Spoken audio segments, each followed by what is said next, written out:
Okay, good afternoon, everybody. I think you know, I'm honored and privileged to be joined today by General Van Herk, the commander of U.S. Northern Command and NORAD. The general's got an update for you on his work for Operation Allies Welcome and all the good work that we're doing across bases here in the United States. The general will have some opening comments. I will turn it over to him in a second, and then we'll moderate questions and answers just like we've done before. I'll go ahead and choose you. Please identify who you are and what outlet you're with before you ask the general question so he knows who he's talking to. And we've got about 30 minutes for that. Then when that's over, I'll stay behind and we'll do some other business of the day here from the podium. General, can you hear me and see me okay, sir? I have you loud and clear, and I see you just fine, John. Turn the floor over to you, sir. Thanks again for joining us.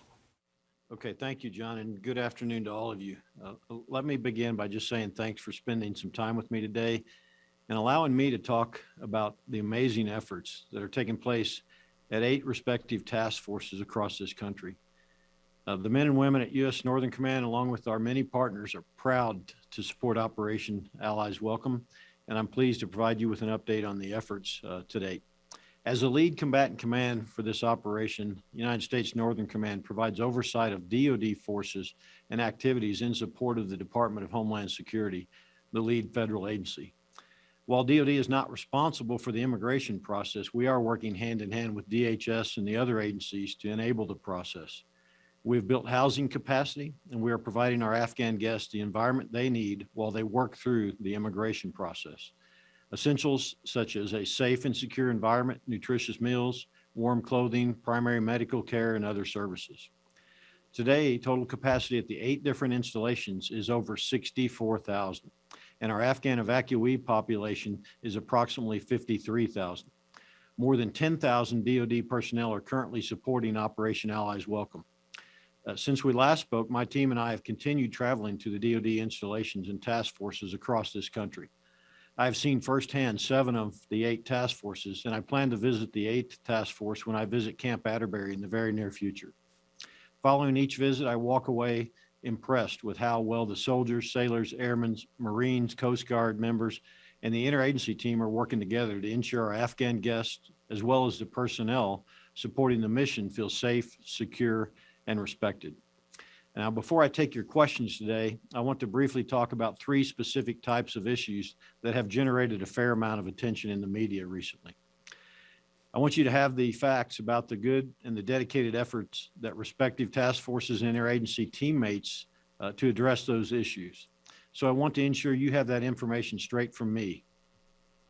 The 3 specific issues are the living conditions at each task force, the medical care, and vaccination efforts that are underway with our Afghan guests, and then finally some of the law enforcement challenges we have seen and addressed at the task forces.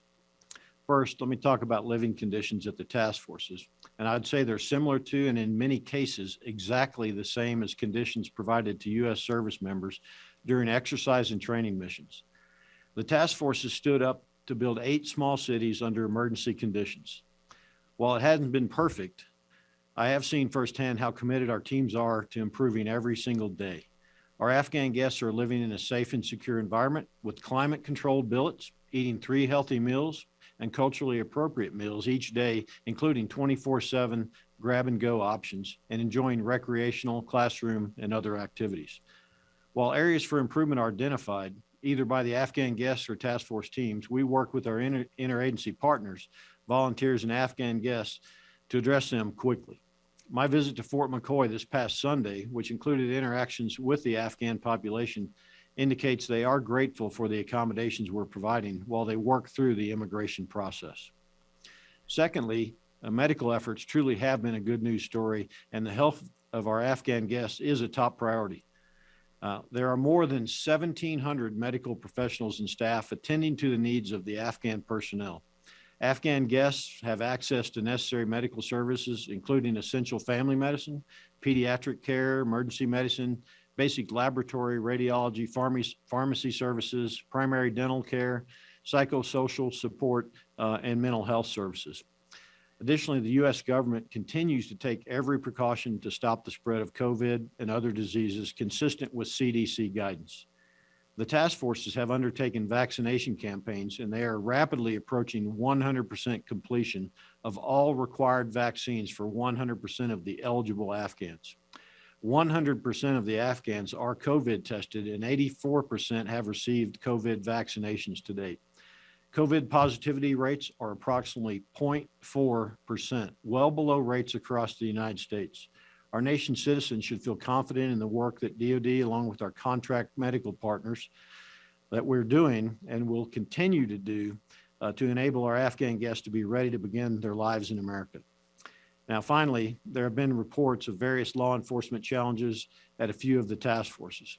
We, along with our federal, state, and local law enforcement partners, take each report seriously, and the task forces work closely with the interagency team to address them expeditiously and appropriately.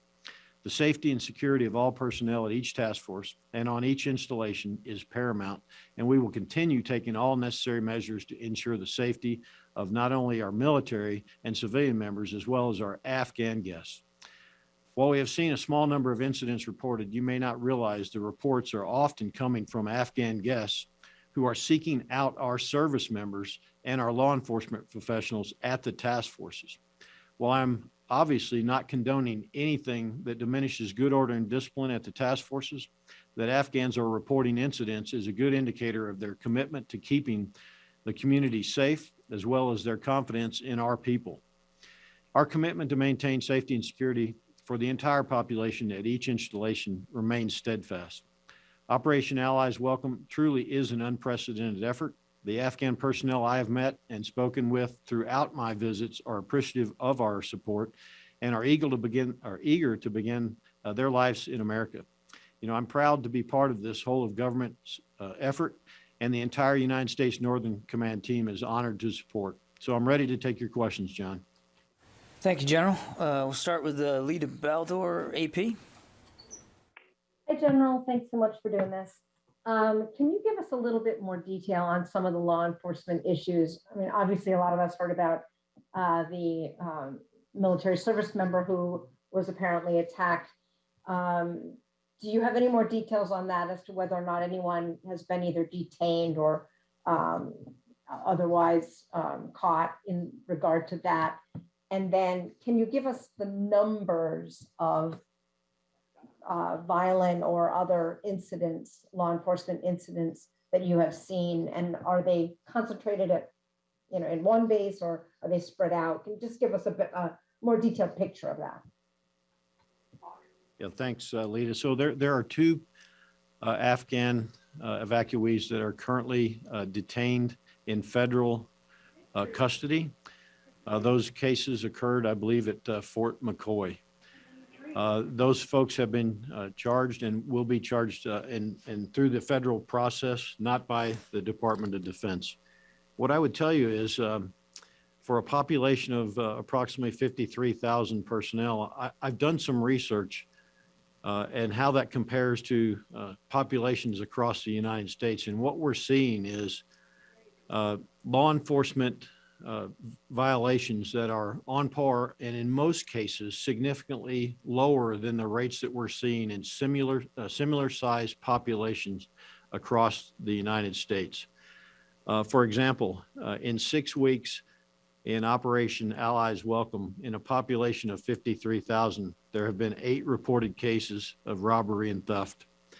An average 6-week period in a similar place is in excess of 150. I'm extremely proud of our team. We have, on average, more than 600 security and law enforcement professionals at each task force each and every day.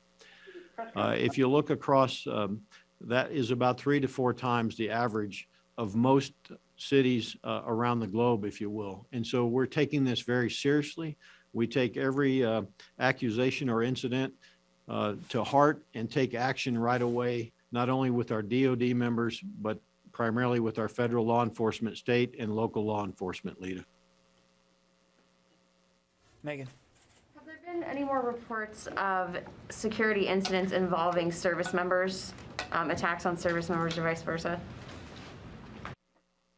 No, I'm aware of one incident that I believe you're referring to that occurred at Fort Bliss, I believe on the 17th of September, that is under FBI investigation. They're the lead agency, and that's the only one that I'm aware of. Thank you. Laura? Hi there, Laura Bogman with Politico. Can you give us an update on the situation with the measles and the number of cases, vaccination rate, and how much longer you expect that to hold up the processing? So I'm aware of 24 total cases of measles, 12 active cases.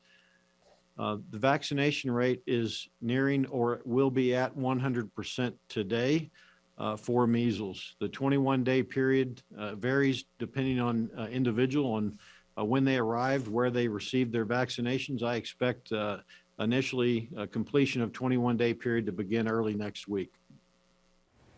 Lucas?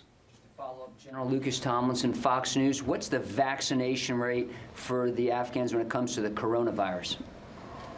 84%, Lucas, today. And how long are the Afghans going to be on U.S. military bases? That's a great question, Lucas. We're prepared to be here as long as we need to conduct this mission. That's best addressed by DHS, the lead federal agency.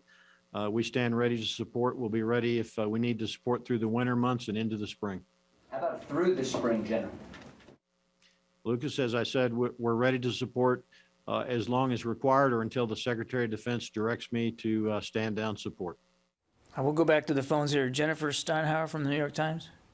Thank you. If I could follow up on that question, sir, do you have a little bit of visibility into what the components are that are taking the longest to move the evacuees out of these bases and into their permanent situations? Is it mostly security checks?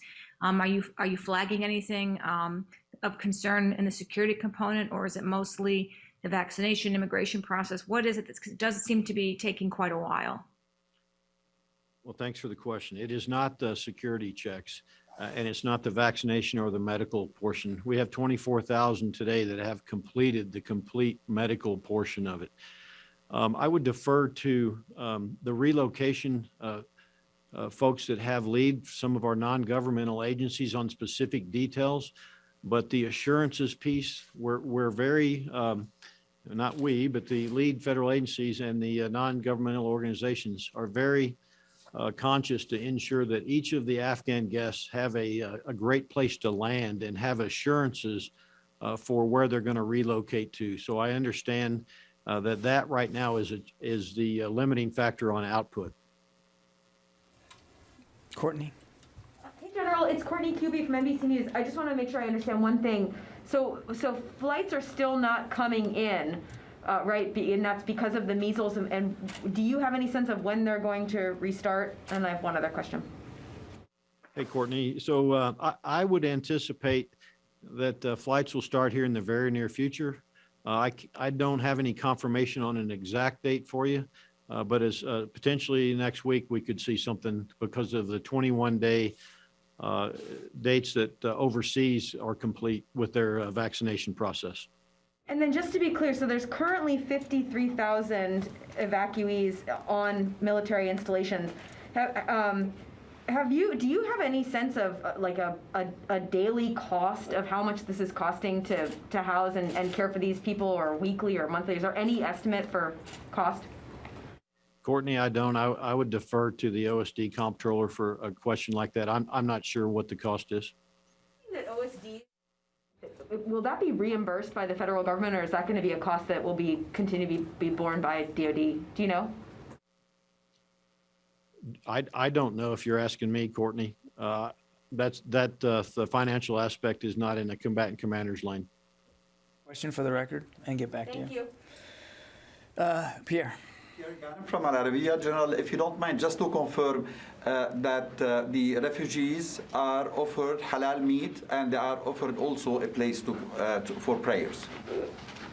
That is correct. Halal meals are provided 3 times per day, plus the 24-hour option for grab and go. And we have set up places for worship and prayer for each of the task forces. Thank you. Janie? Thank you, General. On the U.S. missile defense against North Korea, You said that the last time that you are ready 24/7, 365 if North Korea decides to launch ballistic missiles. How is the United States missile defense capability against the North Korea's hypersonic missile launch this week? I'm aware of the reference you're making. I understand the intelligence community is still making an assessment of the North Korean claim to have tested a hypersonic. We'll just have to see that capability. Right now, it would be my assessment that the homeland would be safe and secure from a hypersonic capability as North Korea claims they have tested. Thank you, General. Travis Tritton with military.com. Could you give us some sense of the processing rate? How many of these Afghan refugees are moving off of installations into society per day, or give us some sense of that? Yeah, that's best answered by Homeland Security. What I can tell you is there's approximately 4,000 that are complete with the process pending resettlement at this time with assurances for relocation. Back to the phones. Tony, do you have a question for the general? General, Tony Capacity with Bloomberg. I did have one question.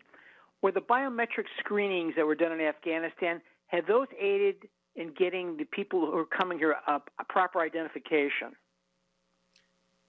Tony, that's best for Homeland Security. I understand that biometric screening, biographical screening continues even after they arrive at the task force locations.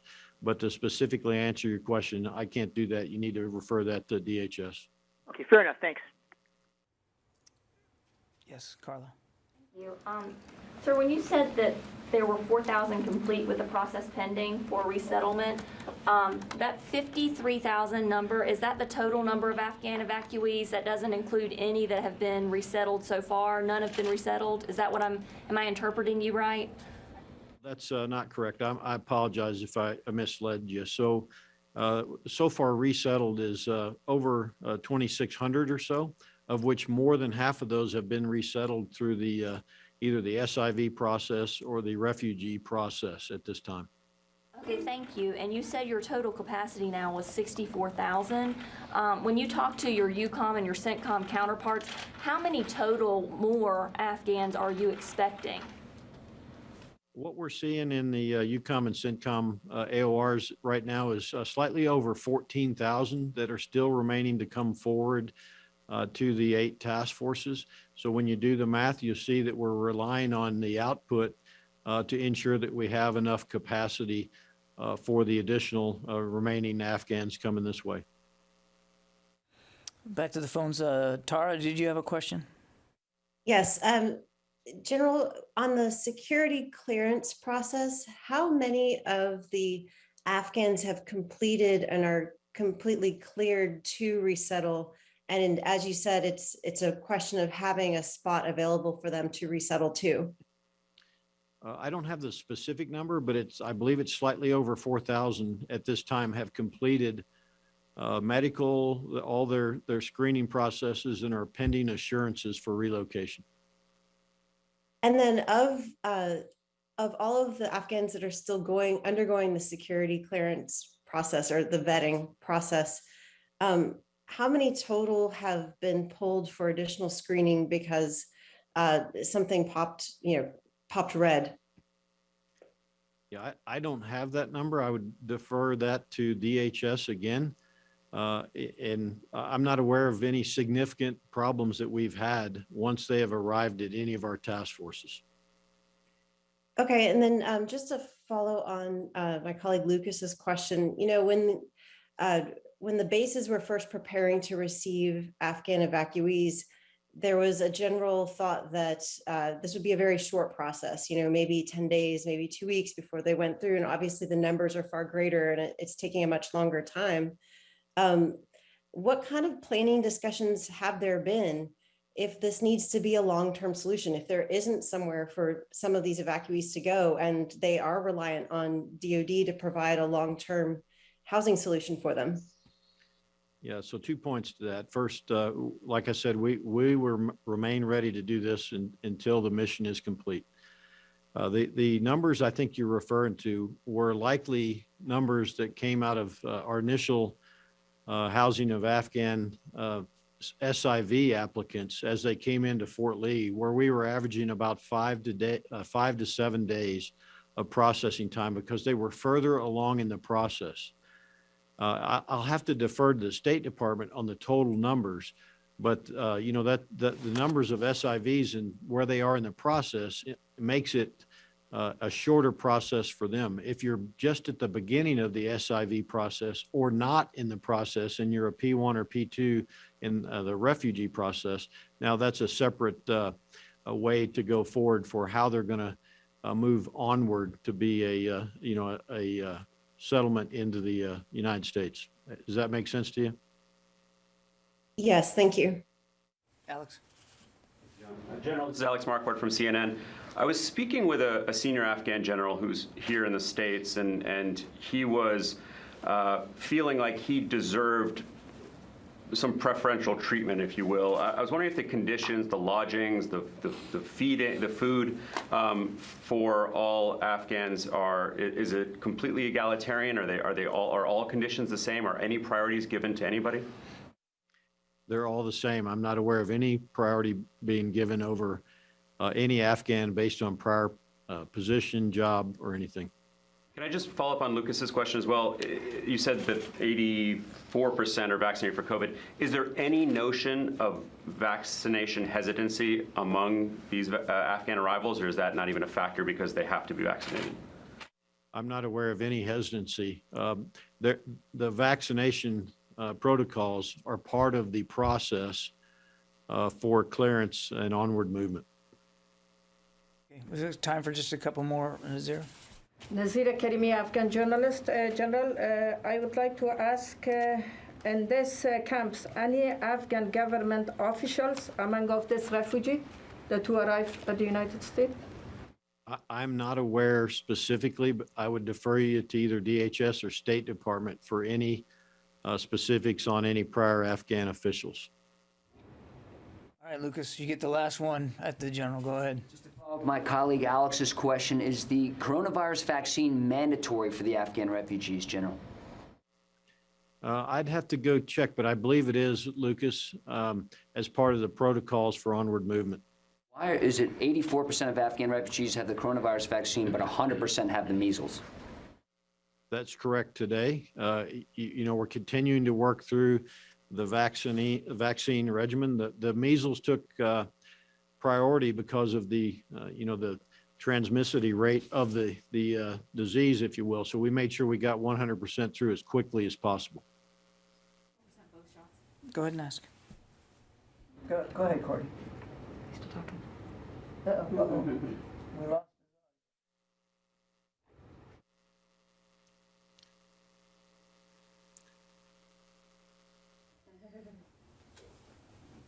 General, do you have us? Yeah, I do. I responded back for something I wanted to remind Lucas is that the COVID positivity rate is 0.4%, less than 1%. And so, we haven't had significant challenges. I will tell you that the task force's concern is primarily flu outbreak at this point, and we're working hard to get the flu vaccine as well across all of the Afghans. Courtney, did you have a question? General Van Herk, it's Courtney Kuby. Just one quick clarification. Is the 84% 2 shots of the COVID vaccine or 1? Courtney, I'll have to go confirm that, but I believe we're given Johnson & Johnson, and those are single shot vaccines. Thanks.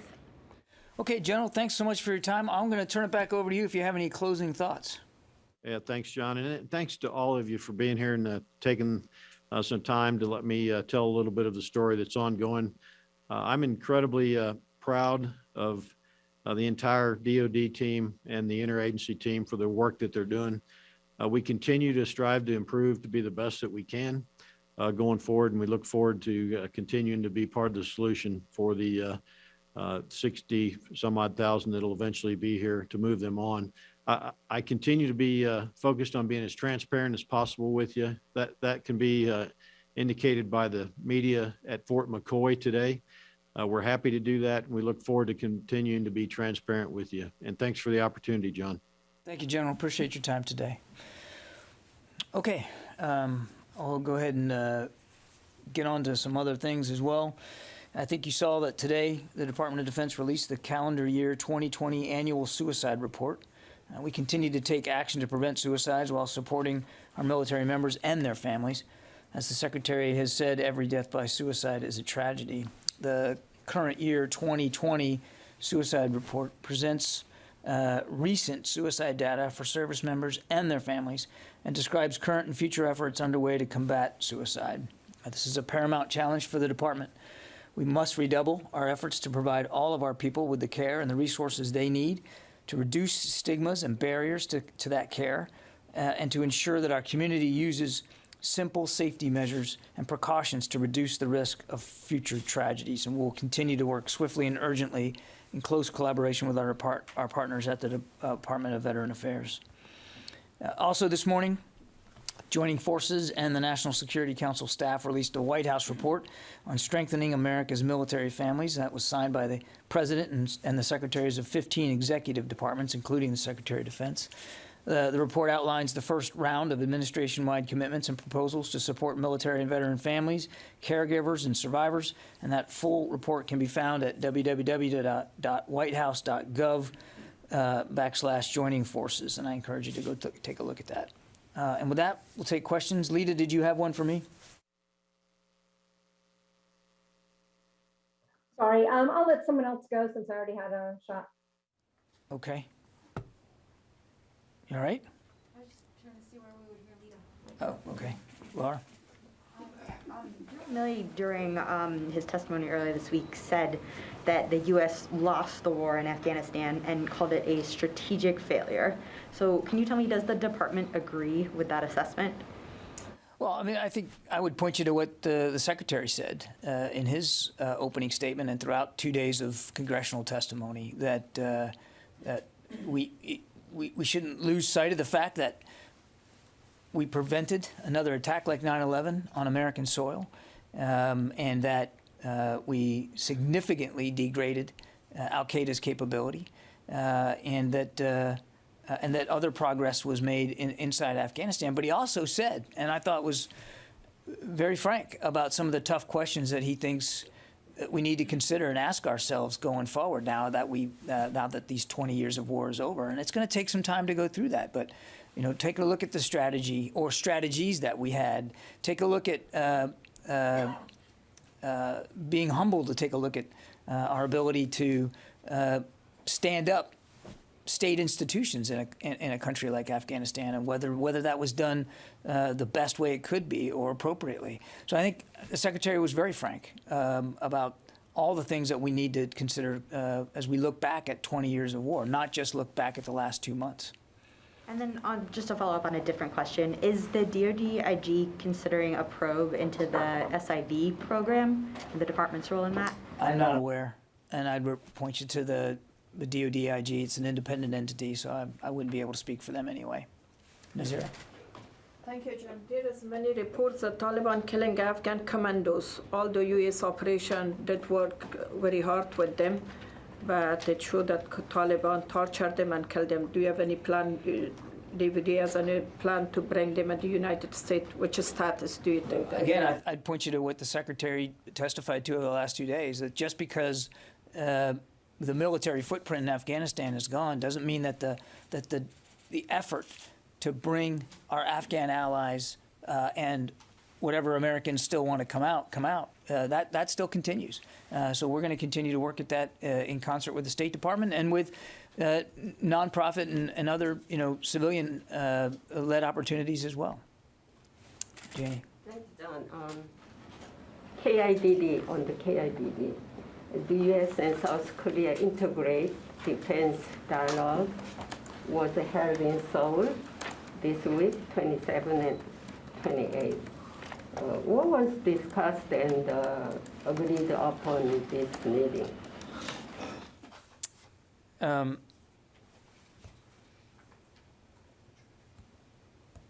So what I can tell you is that we did have a good session, good set of meetings. As you know, this is a regularly occurring set of talks. And I think without getting into too much detail, I mean, the whole panoply of issues regarding our alliance and trying to make sure that that alliance stays strong were all discussed. And also, North Korea continues missile launches. What is the United States analysis of North Korea's hypersonic missile launch? Do you have anything look at it for deeply for this missile launch for this week? Not a. For this, you're talking about the yeah. Yeah, 2 days ago. Yeah. So again, I'd point you back to what the general said. We're aware of the missile launch and we're consulting closely with our allies and partners. While we've assessed that this event does not pose an immediate threat to U.S. personnel or territory or to our allies, it does highlight the destabilizing impact of the DPRK's illicit weapons program, and nothing changes about our commitment to our alliance with both Japan and South Korea. The United States thought this recognized this missile is the hypersonic missiles. No. We're still assessing the specific nature of this launch event, and I won't go beyond that. Okay. Yeah. Thank you. You said either last week or 2 weeks ago that Secretary Austin was open to relocating the families affected by the August 29th strike. Is there any update on that or on the payments to the families? I don't, and I think you heard General McKenzie and the Secretary speak to this yesterday. The Secretary made it clear in testimony that he does support the relocation of the family back to the United States, if that's something that they want to do. I don't have any update for progress on that, and I think you heard General McKenzie say yesterday that we're still working through the payments and what that would look like, how that would be affected. And we here at OSD and our policy shop are assisting in that effort as well. But I don't have any specific updates for you. Alex? On those payments, John, when it was first mentioned, I mean, it's been a couple of weeks since it was first mentioned. What are the challenges, if you could just get into, why is it complicated to figure out how a payment is made, how much is made? That seems like a much easier thing to do than to relocate a family from Afghanistan. Well, I don't know whether it's easier or not, Alex. I think you've got to, not only do you have to work out the communications with the recipients and making sure that you're talking to the right people, and that they, whoever it is you're talking to, are empowered by the family to make decisions on their behalf. And then, you make an assessment about what the proper amount is and then how that amount would be transmitted to the family. And those discussions are ongoing. It's not that it's not that because we haven't done it yet that it's some sort of hyper complicated process. It's just that we're working our way through that, and we want to do it the right way. We want to make sure that it's done with sincerity and solemnity and in the appropriate manner. And so we're still working that through. Obviously, an extremely sensitive process. When it's been done in the past, how does it typically work? Because I imagine it'd be difficult for the U.S. military to say, this is an amount that we think would be appropriate, or is it the U.S. side that would make the first step? Is it the family side that would make the first suggestion? Yeah, I'm not an expert on the payment process, so I better take the question rather than try to speculate here, and I'll see if I can get you a process-oriented answer. My guess would be that it's different for each situation and with each family, but let me take the question without speculating, and we'll see if we can get you a better process-oriented answer. Carla? Thank you. With the testimony yesterday, Secretary Austin was talking about explaining how an evacuation couldn't start until the State Department, assuming the ambassador, started it. And then Milley was asked about the question again, and he asked, should the NEO have started earlier? He said that's a valid question that we need to look into. Was the Pentagon pressuring the State Department, Secretary Blinken, or the ambassador to start a NEO earlier, and if so, at what date was that? So a non-combatant evacuation does have to be called by the State Department. That's doctrine, that's the way, that's the policy, that's the way it works. And as you heard the Secretary say yesterday, we were in constant communication with our State Department colleagues throughout August about that and other issues, of course, particularly in terms of moving people out of the embassy. So there was a lot of communication with the State Department. This was one of many topics that was frequently and routinely discussed with the State Department. And I think you also heard the Secretary say yesterday that while we certainly had a view, we respected the fact that they too had a view. Remember that right up until it was clear that we were going to have to leave because of the fall of the Ghani government. The State Department had been given a mission by the President of the United States to maintain a diplomatic presence in Afghanistan. In fact, our role in that was to get down to a level of force commensurate with what would be required to protect and defend the work of our diplomats. But their mission in Afghanistan, while ours was ending from a combat, train, and advise and assist perspective, the plan had been that their mission would continue. And that means maintaining an embassy, populating that embassy, continuing the programs and initiatives that we had done, because again, we all, until the very end, as the Secretary said, we're working with the democratically elected partner and the Ghani government. And so the State Department had different equities. That's the way it's supposed to be. So there was constant communication between the two departments about what an evacuation operation might look like and when would be the right time to do that. Yeah. Thank you. I wanted to ask you about last week's Quad Summit, coming together of 4 countries together. How does it help you in addressing the challenge posed by China in the Indo-Pacific region? From your there are lots of outcomes to the Quad relationship, and they don't all have to do with China. So I think that's an important thing to state up front. It's it's not that the Quad exists simply to counter China or their influence.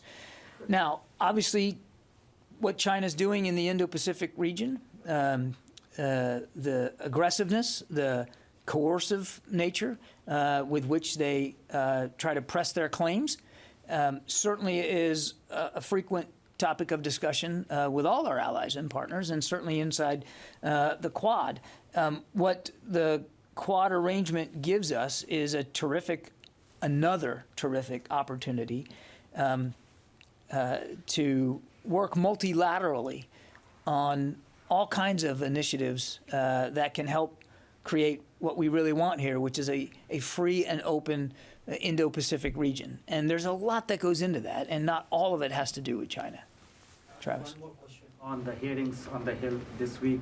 When there were questions about Pakistan and its link with Taliban and ISI, both Secretary Defense and these 2 generals said they wanted to discuss not in the closed setting.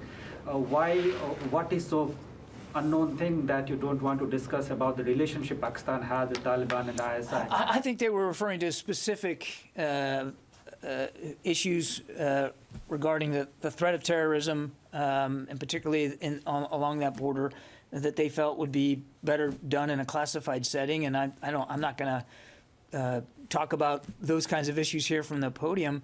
I would just say what we've said before. I mean, that as a neighboring nation, and an important neighboring nation, Pakistan, certainly has equities and responsibilities with respect to terrorism in that part of the world. And we've been very honest about our concerns with Pakistan for a long time, about the safe havens that exist on their side of the border along that spine.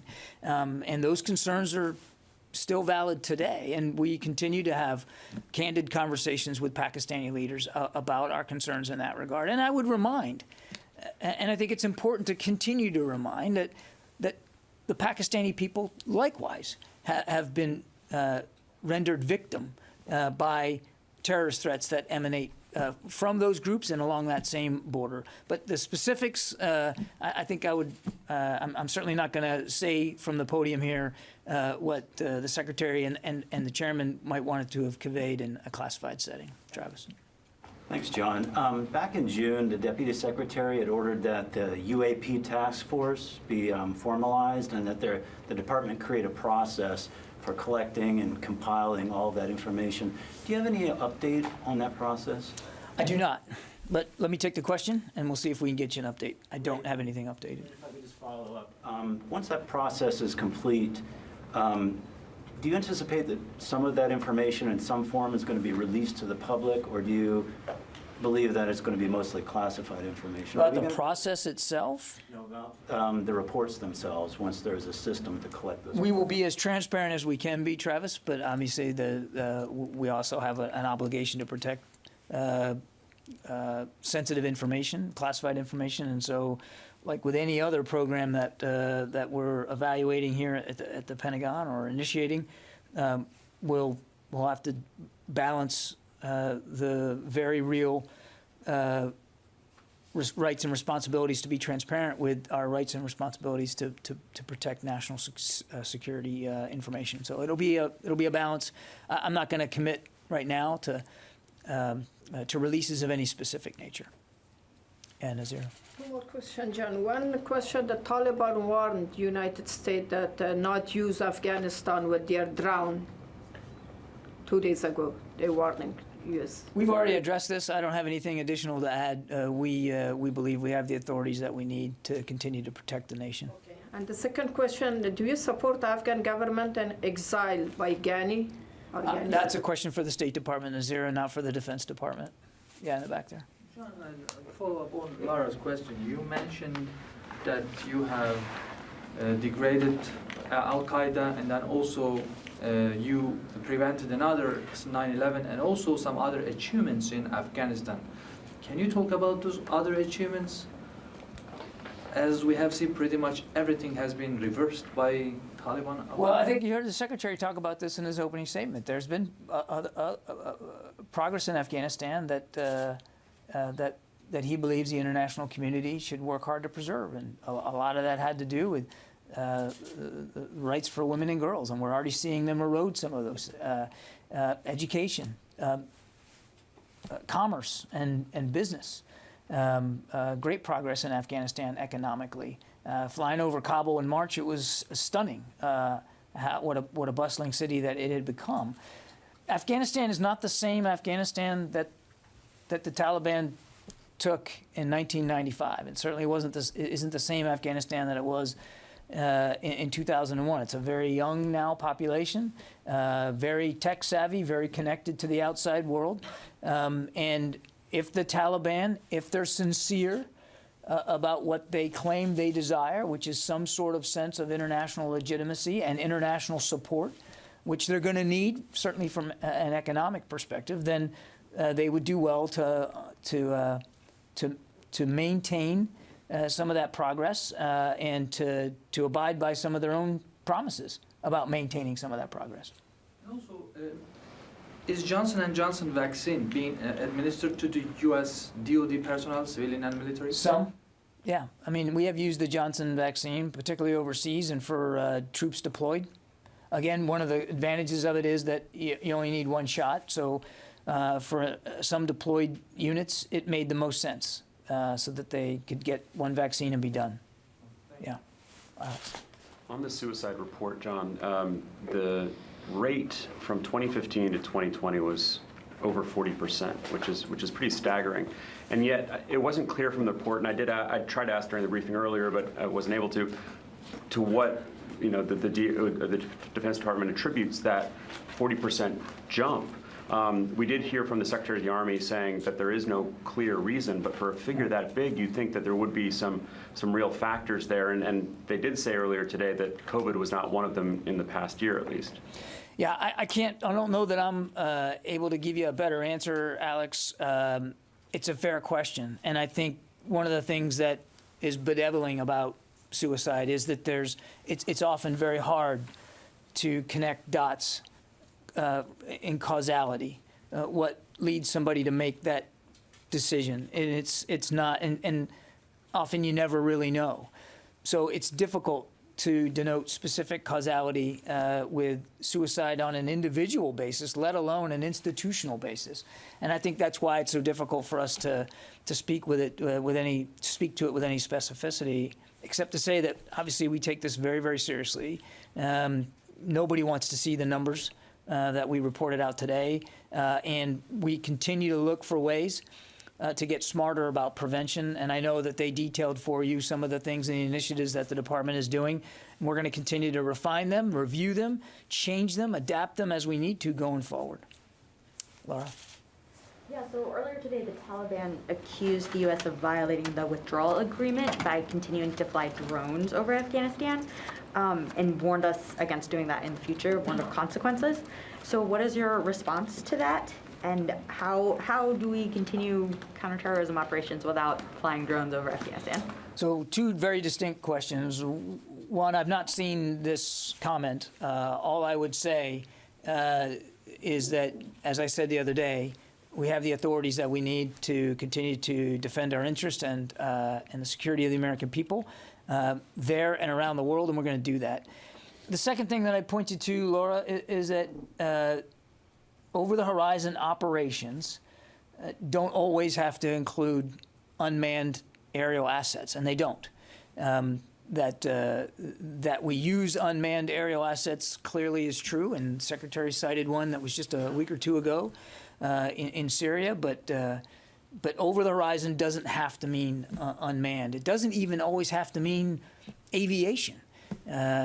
Over the horizon, as the Secretary defined it, means that the strike assets and the target analysis comes from outside the country in which the operation occurs. And we can do that in a variety of means.